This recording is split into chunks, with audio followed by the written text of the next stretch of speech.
আসসালামু আলাইকুম। আবু বকর সিদ্দিক চাঁদপুরি ভাই, আল্লাহর এই জমিনে আল্লাহর দিন কায়েমে যারা বাধা দেয় তাদের সম্পর্কে কিছু বলেন।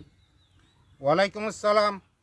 প্রশ্ন ছিল আল্লাহর এই জমিনে দিন কায়েমে যারা বাধা দেয় তাদের পরিণতি কি হবে। এক কথায় তারা জাহান্নামী। পৃথিবীর মধ্যে কোনো কোনো ইয়া নাই, তাদের কোনো স্থান নাই দুনিয়া আখিরাতে জাহান্নাম ছাড়া। দিন কি তাদের বাপের, কোরআন কি তাদের বাপের? তারা কি আমাদেরকে সৃষ্টি করছেন? তারা দিকে আমাদেরকে রিজিক দেন? যারা বাধা দেয় তাদের কথা বলছি। তারা কি আমাদের বাধা দেয়? কেন বাধা দেয়? তারা কি আমরা খাওয়ায়? না টাকা দেয়, না পয়সা দেয়, না আলো দেয়, না বাতাস দেয়, না আমাকে রিজিক দেয়, না আমাকে আয়ু দেয়, না হায়াত দেয়? কোন বাপের ছেলে বাধা দেয়? তার কি অধিকার আছে? এই অধিকার তাকে কে দিয়েছে দিন কায়েমের জন্য বাধা দিব? সে তো মুসলমান হইতে পারে না, সে তো কাফের বা মুশরিক। আল্লাহর দিন আল্লাহর জমিনে কায়েম করাটা ফরজ।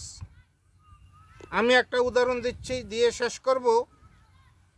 যারা বাধা দিচ্ছে দিন কায়েমের জন্য, বাংলাদেশের প্রত্যেকটা ডিপার্টমেন্টে 60টা না 63টা মিনিস্ট্রি আছে।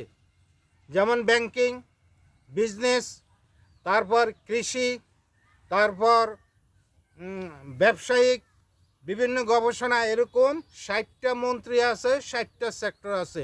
প্রত্যেকটা ডিপার্টমেন্টে আল্লাহর দিন কায়েম করা আল্লাহ বলছে ফরজ।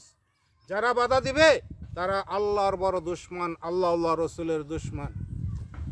যারা বাধা দিচ্ছে তাদেরকে প্রশ্ন করেন তো, যে আপনার বাড়িতে যে মসজিদ আছে, এই মসজিদ আজকাল থেকে কোরআন নিয়ম অনুযায়ী চলবে না, আমরা কিছু পরিবর্তন করব।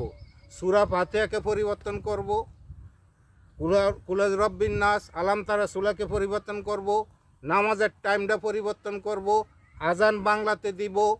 মানে আমরা এই মসজিদের যে নিয়মকানুন, নামাজের কথা বলছি, এগুলো কিছু পরিবর্তন করব। যারা দিন কায়েমের দুশ্মনী